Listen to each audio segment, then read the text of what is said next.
Madam Sonia को रोकते हुए कहा, नहीं मैम, बस मैं अभी नाश्ता करके आया हूं और पीने की गुंजाइश नहीं है। मगर मेरे लाख इनकार के बावजूद मैडम सोनिया ने दूध का गिलास भरकर मुझे पकड़ाते हुए कहा, कुछ भी हो ये तो तुम्हें पीना ही पड़ेगा। मजबूरना मुझे वो गिलास पकड़कर दूध पीना पड़ा। मैंने गिलास खाली करके टेबल पर रखते हुए पेट को सहलाते हुए लंबा सांस खींचकर छोड़ते हुए कहा, मैम आज तो अपने मेरा पेट फाड़ने वाला प्रोग्राम बना दिया है। मैडम सोनिया हंसते हुए बोले, लो जी, जो इंजहान है कर 2 गिलास दूध के नहीं पी सकते। मैंने कहा, दरअसल मैम मैंने कुछ देर पहले भी नाश्ता किया था, इसलिए ऐसा हो रहा है, वरना ऐसी कोई बात नहीं। मैडम सोनिया ने कहा, खैर है नहीं फत्ता, तुम्हारा पेट कुछ देर में दूध हजम हो जाएगा, थोड़ी चहलकदमी कर लो। और मैडम की बात सुनकर मैं उठकर खड़ा हो गया और कमरे में चहलकदमी करते हुए बोला, मैम आप इधर ही सोती हैं या दूसरे कमरे में? मैडम सोनिया भी उठकर खड़ी होती हुई बोले, नहीं मेरा कमरा दूसरी तरफ है, उधर तो बस मेहमानों के बैठने की जगह है। मैंने हुंकाती हुए कहा, मैम मुझे अपना कमरा नहीं दिखाएंगी? मैडम सोनिया चंद लम्हे सोचने के बाद बोले, तुमने देखना है मेरा कमरा? मैंने इस बात में सर हिलाते हुए कहा, हाँ जी देखना है तो कहा है। मैडम सोनिया हुंकारती हुए बोले, ओके 5 मिनट वेट करना होगा। मैंने कहा, कोई बात नहीं, मैं 10 मिनट वेट कर लेता हूँ। ये मैडम सोनिया मुस्कुराते हुए बोले, ओके तुम इतनी देर दूध हजम करो, मैं अभी आती हूँ। मैंने हुंकारा तो मैडम दरवाजे की तरफ जाते हुए बोले, बस 5 मिनट। मैंने कहा, ओके। मैडम अंदरूनी दरवाजे से बैठक से बाहर चली गईं। चहलकदमी से मैं काफी हद तक बेहतर महसूस करने लगा और साथ ही मेरा जिस्म गर्म होने लगा था। मेरी आंखों से सीख निकलना शुरू हो गया था, मेरे जिस्म में खून की गर्दिश तेज हो चुकी थी। अपने जिस्म में तब्दीली को मैं अच्छी तरह महसूस कर रहा था। आहिस्ता आहिस्ता मेरा दिमाग मैडम सोनिया के बारे में सोचने लग गया था। मेरा दिमाग बोझल होता जा रहा था। मेरी सोच समझ सिर्फ मैडम सोनिया पर अटक चुकी थी। 5 मिनट की बजाय 10 मिनट गुजर गए मगर मैडम सोनिया नहीं आए। मैडम सोनिया न जाने कहाँ चली गई थी और मैं यहां मरने वाला हो चुका था। मैडम सोनिया ने न जाने मुझे क्या पिला दिया था जो इतनी जल्दी मेरी हालत बिगड़ चुकी थी। ऐसी हालत तो मेरी तब नहीं हुई थी जब आंटी फरहत ने ऐसा ही दूध मुझे पिलाया था। मजीद कुछ देर बर्दाश्त करने के बाद आखिरकार मैडम सोनिया बैठक में दाखिल होती हुई मेरी तरफ देखकर मुस्कुराते हुए बोले, सॉरी असर तुम्हें इतना वेट करना पड़ा, असल में मेरी छोटी सिस्टर मेरे कमरे में लेटी हुई थी, इसे उठाकर साथ वालों के घर छोड़कर आई हूं, इसलिए देर हो गई। मैंने मुस्कुरा कर कहा, कोई बात नहीं मैम, अगर ये बात थी तो आप इसे लेटे रहने देती, मैं फिर कभी देख लेता, ऐसे खामखा में इसे डिस्टर्ब किया, वो क्या सोचती होगी? मैडम सोनिया मुस्कुराते हुए बोले, कुछ नहीं सोचेगी वो, चलो आओ तुम्हें अपना कमरा दिखाऊं। ये कहकर मैडम सोनिया वापस पलटी और मुझे अपने पीछे आने का इशारा किया। मैं मैडम सोनिया के पीछे चलता हुआ कमरे की तरफ जाने लगा। मैडम सोनिया का घर अंदर से भी छोटा सा था, बैठक के अलावा एक ही कमरा था जो गैराज के बिल्कुल सामने था। कमरे के आगे छोटा सा बरामदा था और एक तरफ से सीढ़ियां ऊपर को जा रही थीं। बरामदे से होते हुए मैं मैडम के पीछे कमरे में दाखिल हुआ। कमरे में बेड और एक तरफ ड्रेसिंग टेबल पड़ा था और बेड के साथ 3-4 कुर्सियां रखी हुई थीं और पैरों वाली साइड के सामने वाली दीवार के साथ ट्राली पर टीवी रखा हुआ था।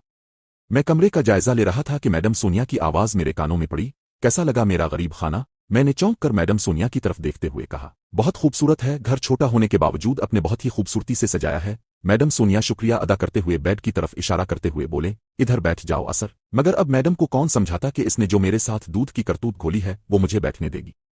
दरवाजा मैडम पहले ही बंद कर चुकी थी, इसलिए मैं बेड पर बैठने की बजाय मैडम की तरफ बढ़ा और बाजू खोलकर मैडम को पकड़ते हुए बोला, मैम मुझसे अब बर्दाश्त नहीं हो रहा, अपने जो दूध पिलाया है इसने मुझे पता नहीं क्या कर दिया है और अब मुझे बैठने का कह रही है। ये कहकर मैं मैडम का जवाब सुने बगैर ही मैडम की जानिब बढ़ा।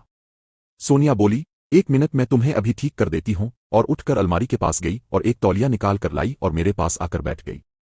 कोई 10 मिनट की मस्ती के बाद वो अचानक बाहर के दरवाजे की तरफ भागी। मैं इसे यूं भागते देखकर घबरा कर उठते हुए बोला, क्या हुआ मैम, किधर जा रही हैं? मैडम दूसरे हाथ से मुझे उधर ही रुकने का कहते हुए दरवाजा खोलकर बाहर निकल गईं। मैडम के जाते ही मैंने भी अपना हुलिया ठीक किया। कुछ देर बाद मैडम वापस आईं तो उन्होंने भी अपना हुलिया ठीक कर लिया था। अंदर दाखिल होते ही मैडम थोड़े सख्त लहजे में बोले, असर वैसे ये कितनी बुरी बात है, तुम्हें अपने आप पर कंट्रोल नहीं है किया? अगर कुछ हो गया ना तो मैंने तुम्हें छोड़ना नहीं है। मैंने मुस्कुराते हुए कहा, सॉरी मैम मुझे पता ही नहीं चला। मैडम सोनिया बोले, इतने भी बच्चे नहीं हो कि तुम्हें पता नहीं चला, अपने आप पर कंट्रोल करना सीखो वरना इसका नुकसान भी उठा सकते हो। मैंने कहा, ओके मैम अब यह गलती नहीं होगी, सॉरी मुआफ कर दी। मैडम सोनिया बोले, मुआफी के बच्चे दुआ करो कि कुछ ना हो, अगर कुछ हो गया तो सोचो कितनी बदनामी होगी। मैंने कहा, मैम अगर ज्यादा परेशानी वाली बात है तो मैं आपको मेडिसिन ला देता हूँ। मैडम सोनिया बोले, रहने दो मैं खुद ही कुछ कर लूंगी। मैंने उठते हुए कहा, ओके मैम तो फिर मुझे इजाजत दें, घर में सब मेरा इंतजार कर रहे होंगे, मैं कुछ देर का कहकर आया था और मुझे 2 घंटे हो चुके हैं। मैडम सोनिया बोले, ओके जाओ, और तुम कब तक उधर हो?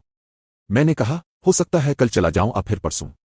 मैडम सोनिया बोले, ओके जाने से पहले मुझे मिलकर जाना। मैंने हुंकाती हुए इसे प्यार किया और फिर मैं इधर से निकलकर घर की तरफ रवाना हो गया। रास्ते में मुझे अपने आप पर गुस्सा भी बहुत आया कि सामान पास होते हुए भी इस्तेमाल नहीं किया। उन्हीं सोचों में घर पहुंच गया। बाइक गैराज में खड़ी करके मैं अंदर दाखिल हुआ तो सबसे पहले अम्मी और खाला के साथ सामना हुआ। मुश्किल से उनको झूठी कहानी सुनाकर देर होने की वजह बताकर मुतमईन किया और सलमान के कमरे की तरफ चल पड़ा। आलिया मुझे नजर नहीं आई और ना ही नाजी लोग। सलमान के कमरे में दाखिल हुआ तो सलमान बेड पर टेक लगाए बैठा मोबाइल पर गेम खेल रहा था। मुझे देखकर सलमान दुरुस्त होकर बैठते हुए बोला, किधर से आ रहे हैं जनाब? मैंने बेतकल्लुफी का मुजाहरा करते हुए इसके साथ जड़कर बैठते हुए कहा, जनाब की तो नींदें पूरी नहीं हो रही थी, मैंने सोचा अकेले ही तुम्हारे शहर को देख आऊं। सलमान मोबाइल जेब में डालते हुए अंगड़ाई लेते हुए बोला, इसका मतलब है कि आप आवारा गर्दी करने गए हुए थे? मैंने इसके कंधे पर हाथ मारते हुए कहा, ना बाबा ना, तुम्हारे शहर के लोग तो लड़के के बहुत हैं, मैं ऐसी गलती कैसे कर सकता हूं? मैं तो बाजार गया था, दुकान पर कॉल करनी थी और कुछ सामान लेना था। ये सलमान मेरी तरफ देखते हुए बोला, अगर कॉल करनी थी तो घर के नंबर से कर लेते, इतनी दूर जाने की जरूरत क्या थी? मैंने कहा, यार मैंने खुद ही घर के नंबर से कॉल नहीं की, क्योंकि अगर घर के नंबर से कॉल करता तो बार बार उनकी कॉलें आनी शुरू हो जानी थी। सलमान हुंकार करके खामोश हो गया। मैंने सलमान का बाजू सहलाते हुए कहा, कैसी तबीयत है अब तुम्हारी? सलमान अपने चेहरे से शर्मिंदगी को छुपाते हुए बोला, ठीक हूं, सुबह तो मुझसे हिला भी नहीं जा रहा था, पता नहीं पीछे से किसी ने कमर पर कोई चीज मारी थी, बहुत दर्द हो रही थी। मैंने मुस्कुराते हुए कहा, यार तुम भी किसी की कहा मानते हो, मैंने तुम्हें खतरे से आगाह भी किया था मगर तुमने मेरी बात सुनी। कहा। सलमान बोला, बस यार इस वक्त दिमाग पर सवार थी, बच्ची बड़ी पोपट थी, जब तुम्हारी कॉल आई थी तब मैं तैयार चुपका था, अब ऐसा टाइम हो तो कौन इसे छोड़कर वापस आ सकता? मैंने कहा, ये तो है, खैर छोड़ो, बताओ कुछ किया भी था कि नहीं? सलमान बोला, यासिर भाई किस्म से इसकी खातिर इससे भी ज्यादा मार खानी पड़ती तो मुझे वो भी मंजूर थी। कुछ देर हम बातें करते रहे, फिर दोपहर के खाने पर सब इकट्ठे हो गए। खाने के दौरान खूब हंसी मजाक होता रहा। मौके पाकर मैंने आलिया को सामान लाने का इशारा कर दिया, मगर आलिया की तरफ से कोई खास रिस्पांस ना पाकर मुझे तशवीश होने लग गई। खाने के बाद चाय का दौर चला, फिर सलमान मुझे बाहर घुमाने के लिए ले गया। शाम को हम वापस घर आए तो आलिया ने मुझे इशारे से ऊपर कमरे में आने का कहा। मैं सलमान को कमरे में छोड़कर आलिया के कमरे में गया तो आलिया का चेहरा उतरा हुआ था। मैंने वजह दरियाफ्त की तो इसने बताया कि मेरी तबीयत खराब हो गई है 12 बजे के करीब, इसलिए मैं रात को नहीं आ सकती। आलिया की बात सुनकर मुझे गुस्सा भी बहुत आया, मगर ये सोचकर अपने गुस्से को दबा गया कि इसमें इसकी क्या गलती है, ये तो कुदरती तौर पर हो गया। मैं इसे दिलासा देकर कमरे से बाहर आ गया। रात के खाने में अम्मी को मैंने कह दिया कि सुबह हर हाल में घर वापस जाना है, अब खाला को बता दें क्योंकि दुकान पर जुनेद से काम नहीं संभाला जा रहा। अम्मी ने मुझे तसल्ली दी कि मैं तुम्हारी खाला को समझा दूंगी। मुझे अब वापस जाने की जल्दी थी, एक तो मैडम सोनिया से मिलकर तसल्ली हो चुकी थी, दूसरे आलिया की तबीयत खराब हो चुकी थी, अब रात को तो क्या अगले 7 दिन तक कोई चांस नहीं था। वैसे भी मेरा दिमाग डॉक्टर मिनाहिल और सूफी की तरफ अटका हुआ था। डॉक्टर मिनाहिल की शैतानी और सूफी के गुस्से का डर मुझे बेचैन किए हुए था। मुश्किल से रात गुजरी और अगले दिन सुबह 6 बजे अम्मी ने मुझे और नाजी को तैयार होने का कह दिया। खाला लोगों ने रुकने के लिए काफी इसरार किया, मगर अम्मी ने खाला को अबू की तबीयत खराब होने का बहाना बनाकर सबको मिला लिया। 7 बजे तक हम लारी अड्डे पहुंच गए। सलमान हमें गाड़ी में छोड़ने आया था। 7:30 बजे गाड़ी निकल पड़ी। 8 बजे के करीब गाड़ी ने आलम चौक उतारा, वहां से बस में बैठकर हम सियालकोट रवाना हो गए। 1 बजे के करीब हम अपने घर थे। मैं कुछ देर बाद नहाकर फ्रेश हुआ और शहर आ गया। दुकान में दाखिल हुआ तो जुनेद मुझे देखकर चौंक गया। अबू से मिलने के बाद जुनेद से मिला और फिर अबू से हाल अहवाल पूछने लग गया। कुछ देर बाद अबू बोले, यासिर जुनेद को कहो मुझे घर छोड़ आए, अब तुम आ गए हो संभालो अपनी दुकान को। मैंने जुनेद को इशारा करके पास बुलाया और इसे अबू को गांव छोड़कर आने का कहा। कुछ देर बाद जुनेद अबू को लेकर गांव चला गया और मैं कस्टमर्स में मसरूफ हो गया। 3-4 दिन की गैर हाजिरी के बाद मुझे कस्टमर्स को डील करने में जेजेकसी महसूस हो रही थी। खैर जुनेद भी अबू को छोड़कर वापस आ गया। जुनेद के आते ही मैं इससे डॉक्टर मिनाहिल की तफसील जानने लगा। जुनेद ने ही हान कर दें, मगर उसका चेहरा बता रहा था कि मामला काफी संगीन है। इसने मुझे बस ये भी कहा कि जैसे भी इस लड़की से जान छुड़वा ले, वरना तेरे लिए बहुत बड़ी मुसीबत खड़ी हो सकती है। मैंने हुनकाती हुए इसे तसल्ली बख्श जवाब दिया और कुर्सी पर बैठकर लंबा सांस छोड़ते हुए सोच में पड़ गया। इसी दौरान मेरे दिमाग में सूफी का ख्याल आया तो इस ख्याल के आते ही मैं कुर्सी से ऐसे उठा जैसे मेरे नीचे स्प्रिंग लग गए हूं। मैं स्पीड से काउंटर से निकलकर दुकान से बाहर निकला और बेसमेंट की सीढ़ियां फलांगता हुआ नीचे चला गया। पार्लर के दरवाजे के पास जाकर मैं खड़ा होकर सोच में पड़ गया। न जाने कौन सा खौफ मुझे दरवाजे पर दस्तक देने से रोके हुए था। आखिर मैंने गला खंगार कर कंधे उचकाती हुए हिम्मत करके दरवाजे पर दस्तक दी तो कुछ देर बाद पर्दा सिरका और सूफी की आंखें नमूदार हुईं। चेहरा तो इसने निकाब में छुपा रखा था। आंखों से आंखें टकराईं और चंद लम्हों के लिए वक्त वहीं रुक गया। इस दौरान सूफी का निकाब आहिस्ता आहिस्ता सरकता हुआ इसकी थोड़ी तक आ गया। इसकी आंखों में अजब सी कशिश थी। इसकी आंखें मुझसे 1000 सवाल कर रही थीं और मैं लाजवाब होकर बुत बना उन झेल सी आंखों में डूबा हुआ मुजरिम बना खड़ा था। कुछ देर बाद दोनों के बीच पर्दा हाइल हो गया और सूफी का चांद सा मुखड़ा मेरी आंखों से ओझल हो गया। इस पर्दे ने मुझे होश दिलाया और मैं घबरा कर दोबारा दरवाजे पर दस्तक देने लगा। सूफी की यूं बेरुखी ने मुझे तड़पा कर रख दिया। मैंने तो कुछ और सोचा था कि मुझे देखते ही सूफी दरवाजा तोड़कर मुझे खींच कर गले लगा लेगी, मगर यहां तो सारा मामला ही उलट हो गया।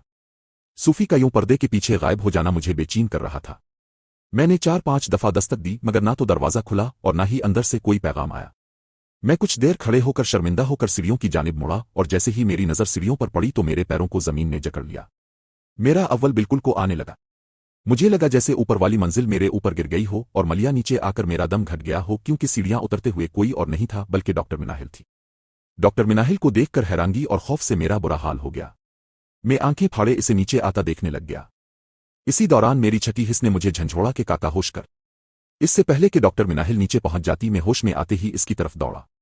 डॉक्टर मिनाहिल अभी आधी सीढ़ियों में भी पहुंची होगी कि मैं सीढ़ियां फलांगता हुआ इसके सर पर जा पहुंचा। डॉक्टर मिनाहिल सीढ़ियों में ही रुक गई। मैं इसके सामने कहा, तुम यहां कैसे? तुम्हें किसने बताया कि मैं वापस आ गया हूं? मैंने एक ही सांस में सारे सवाल झोंक दिए। वो बोली, तुम्हें क्या लगा था कि मैं तुमसे बेखबर हूं? तुम जिस वक्त वापस आए थे मुझे इसी वक्त तुम्हारे आने की इत्तिला मिल गई थी। खैर ये सब बातें तो बाद में होंगी, पहले ये बताओ तुम यहां नीचे किस चक्कर में आए थे? डॉक्टर मिनाहिल के सवाल ने मुझे भौंकला कर रख दिया। मैंने खुद पर कंट्रोल करते हुए कहा, क्या मतलब कौन सा चक्कर? डॉक्टर मिनाहिल मेरी बात टोकते हुए बोली, ये क्या तो लगा रखी है, सीधी तरह बात नहीं कर सकते? मैं हकलाते हुए बोला, बताता हूँ सब बताता हूँ, तुम ऊपर चलो दुकान पर बैठकर बात करते हैं। डॉक्टर मिनाहिल मेरी तरफ उंगली करते हुए गुस्से से बोली, देखो असर मेरा पहले ही बहुत दिमाग खराब हुआ है। एक तो तुम मुझे बताए बगैर गायब हो गए थे और अब आते ही उधर घुस गए हो। प्लीज मुझे अभी इसी वक्त उधर ही बताओ कि तुम कहाँ गए थे और अभी उधर नीचे क्या कर रहे थे, वरना ये ना हो कि यहाँ सब तुम्हारा तमाशा देखें। डॉक्टर मिनाहिल की धमकी आमेज बात सुनकर मेरी तो फटने वाली हो गई, क्योंकि डॉक्टर मिनाहिल का पागलपन में पहले देख चुका था। मैं जल्दी से बोला, मिनाहिल प्लीज ऊपर चलो, ये कोई जगह नहीं है जहां हम बात कर सकें, ऐसे लोग हमें देखकर बातें बनाएंगे, प्लीज ऊपर चलो। ये कहकर मैंने डॉक्टर मिनाहिल का बाजू पकड़ा और इसे वापस ऊपर जाने के लिए कहा। डॉक्टर मिनाहिल मुंह में बड़बड़ाती हुई ऊपर की जानिब जाने लगी। मैंने शुक्र अदा किया कि किसी ने हमें देखा नहीं। ऊपर पहुंचकर मैंने डॉक्टर मिनाहिल का बाजू छोड़ दिया और उससे आगे निकलकर दुकान पर जाने लगा तो डॉक्टर मिनाहिल बोली, किधर जा रहे हो? मैंने रुक कर कहा, दुकान पर। डॉक्टर मिनाहिल बोली, दुकान पर नहीं बल्कि मेरे साथ चलो। मैंने वापस आकर नीचे बेसमेंट में झांकते हुए तसल्ली की कि कहीं सूफी पार्लर से बाहर तो नहीं निकली। तसल्ली करने के बाद मैंने कहा, देखे मिनाहिल जी, मैं 3-4 दिन बाद दुकान पर आया हूं और अभी तक मैंने हिसाब किताब भी नहीं किया, अब प्लीज दुकान पर चली, मेरी मजबूरी को समझी, मैं अभी आपके साथ नहीं जा सकता। डॉक्टर मिनाहिल बोली, यासिर तुम मेरे गुस्से से अच्छी तरह वाकिफ हो, मुझे इनकार सुनने की बिल्कुल भी आदत नहीं है, तुमने मेरे साथ जाना है और अभी जाना है। डॉक्टर मिनाहिल की ऊंची आवाज सुनकर मैंने घबरा कर अपने होंठों पर उंगली रखकर डॉक्टर मिनाहिल को आहिस्ता बोलने का कहा, क्योंकि सामने वाली दुकान के लड़के हमारी तरफ भी देख रहे थे और मुझे अपनी बदनामी होती साफ नजर आ रही थी। अगर मुझे अपनी इज्जत का ख्याल ना होता तो अब तक डॉक्टर मिनाहिल मेरे हाथों जलील होकर भाग चुकी होती। इसकी बदतमीजी बर्दाश्त करना मेरी मजबूरी थी और वो मेरी मजबूरी का भरपूर फायदा उठा रही थी। डॉक्टर मिनाहिल बोली, चलो फिर मेरे साथ। मैंने हार मानते हुए कहा, ओके तुम गाड़ी में जाकर बैठो, मैं आता हूं। डॉक्टर मिनाहिल बोली, देख लेना ये ना हो कि। मैंने इसकी बात काटते हुए आजिजी से कहा, मैंने कहा ना कि आता हूं, अब प्लीज जाकर गाड़ी में बैठें। डॉक्टर मिनाहिल बोली, ओके मैं पिछली गिल्ली में गाड़ी में तुम्हारा इंतजार करती हूं, जल्दी आ जाना। मैंने हुंकाती हुए इसे जाने का कहा। डॉक्टर मिनाहिल ने जाते हुए मुझे जल्दी आने की ताकीद करते हुए चली गई। डॉक्टर मिनाहिल के जाते ही मैंने आसमान की तरफ सर उठाकर शुक्र अदा किया और फिर से बेसमेंट में झांक कर तसल्ली करने के बाद सामने वाली दुकान की तरफ देखा तो 2 लड़के मेरी तरफ देखकर हंसते हुए आपस में कोई बात कर रहे थे। उनकी नजर जब मेरी नजर से मिली तो दोनों एकदम संजीदा होकर अपने ध्यान में बैठ गए जैसे कोई बात ही नहीं हुई हो। मैं उनको घूरता हुआ दुकान में चला गया। जुनेद सूट इकट्ठे करने में मसरूफ था। मेरा मुरझाया हुआ चेहरा देखकर जुनेद चौंक कर मेरी तरफ देखते हुए बोला, क्या हुआ असर, सब खैरियत तो है? मैंने दोनों हाथों से सर पकड़ते हुए कहा, यार जुनेद बहुत बड़ा मसला बन गया है। जुनेद घबरा कर सूट छोड़कर मेरे करीब आकर बोला, हुआ क्या है यासिर, कुछ बताओगे भी? मैंने चेहरे पर दोनों हाथ फेरते हुए कहा, यार वो डॉक्टर मिनाहिल मेरे पीछे बेसमेंट तक पहुंच गई थी। जुनेद मेरी पूरी बात सुनने से पहले ही बोल उठा, वो तेरी खैर? मैंने कहा, अभी जब मैं नीचे गया था। जुनेद बोला, इसको कैसे पता चला कि तुम वापस आ गए हो और इस वक्त बेसमेंट में हो? मिसर के बालों को मुट्ठी में भींचते हुए बोला, यार इसी बात की तो मुझे समझ नहीं आ रही कि इसे किस तरह पता चल गया। जुनेद बोला, असर मुझे तो काम खराब होता नजर आ रहा है, इसने जरूर यहाँ कोई जासूस छोड़ा होगा जिसने तुम्हारे आने की खबर इसे दे दी हो, वरना इसको ख्वाब आ गया कि तुम वापस आ गए हो। और हाँ वो है किधर? जुनेद के आखिरी अल्फाज ने मुझे चौंका दिया। मैंने चौंकते हुए कहा, ओशत यार वो पिछली गिल्ली में अपनी गाड़ी में मेरा इंतजार कर रही है। वो मुझे धमकी देकर गई है कि अगर ना आए तो तुम्हें पूरे बाजार में जलील करूंगी। जुनेद सर पकड़ते हुए बोला, यार अब यह है भी लड़की, इसे कुछ कह भी नहीं सकते। मैंने जुनेद की बात काटते हुए कहा, यार इस वक्त उन बातों को छोड़ो, मैं इसकी बात सुनने जा रहा हूं, तुम जरा चौकस रहना। ये कहकर जुनेद का जवाब सुने बगैर ही मैं स्पीड से दुकान से बाहर निकला और गिल्ली की जानिब चल पड़ा। कुछ दूर मुझे डॉक्टर मिनाहिल की गाड़ी नजर आई, मगर गाड़ी में डॉक्टर मिनाहिल नजर न आई। मैं डॉक्टर मिनाहिल को तलाश करते हुए गाड़ी के करीब जा पहुंचा। करीब पहुंचकर मैंने कार के अंदर अच्छी तरह देखा, मगर डॉक्टर मिनाहिल मुझे नजर नहीं आई। कार में देखने के बाद मैं इधर उधर देखने लगा, मगर डॉक्टर मिनाहिल मुझे कहीं नजर न आई। कार से कुछ दूर चौक था। मैं ये सोचकर चौक की जानिब चल पड़ा कि कहीं डॉक्टर मिनाहिल वहां किसी दुकान पर न गई हो। मैं अभी कुछ दूर ही गया था कि मेरी नजर गिल्ली के कार्नर वाली बेकरी पर पड़ी। बेकरी पर नजर पड़ते ही मुझे छुपना पड़ा। मैं बड़ी फुर्ती से पास ही एक दुकान के बाहर पड़ी हुई अलमारी की ओट में हो गया। मैं खुद को महफूज करके बेकरी के अंदर के मनाजिर देखने लगा। बेकरी में डॉक्टर मिनाहिल ही थी और उसके साथ 14-15 साल का लड़का खड़ा मुस्कुराते हुए इसे कुछ दे रहा था।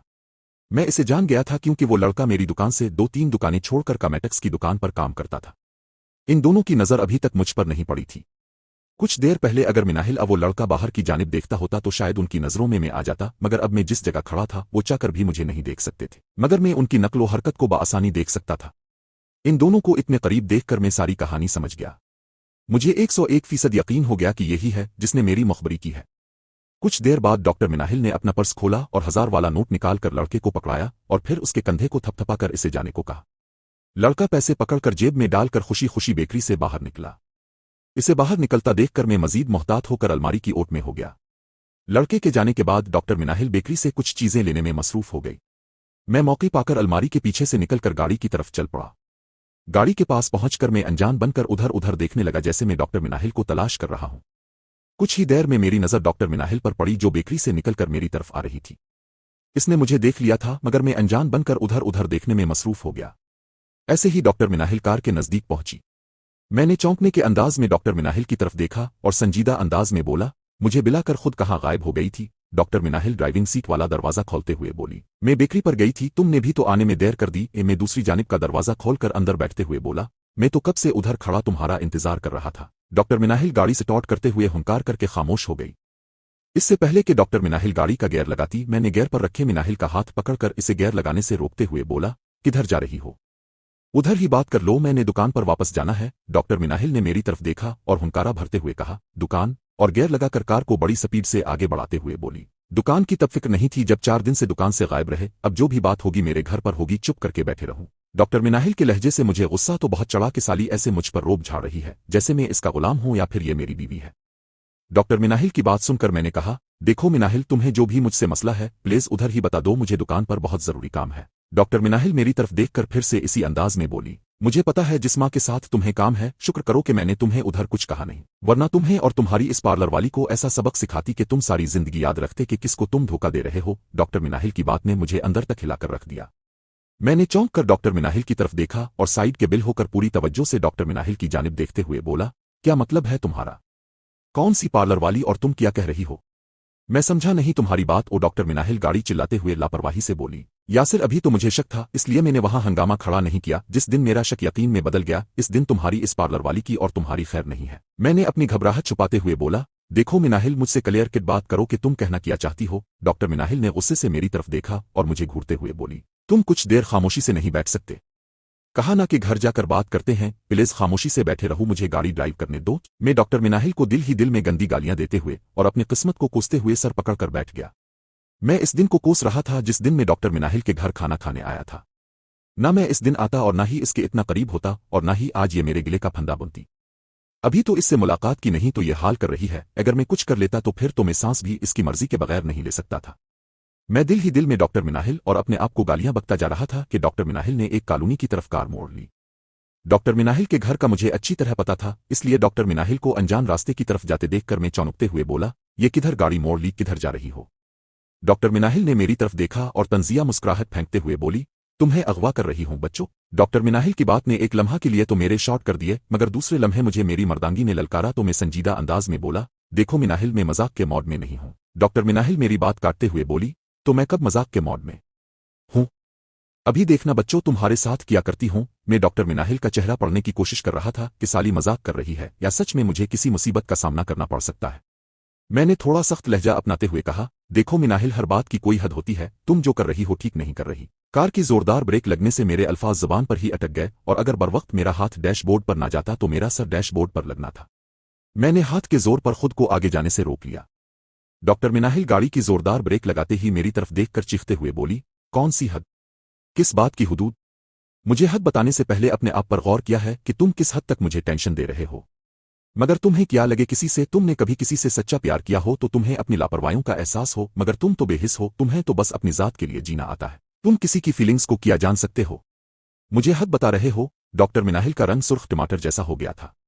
डॉक्टर मिनाहिल एक ही सांस में मुझ पर छे जा रही थी। इसकी तेज सांसों की वजह से इसके ऊपर बिछे सूरत बने थे।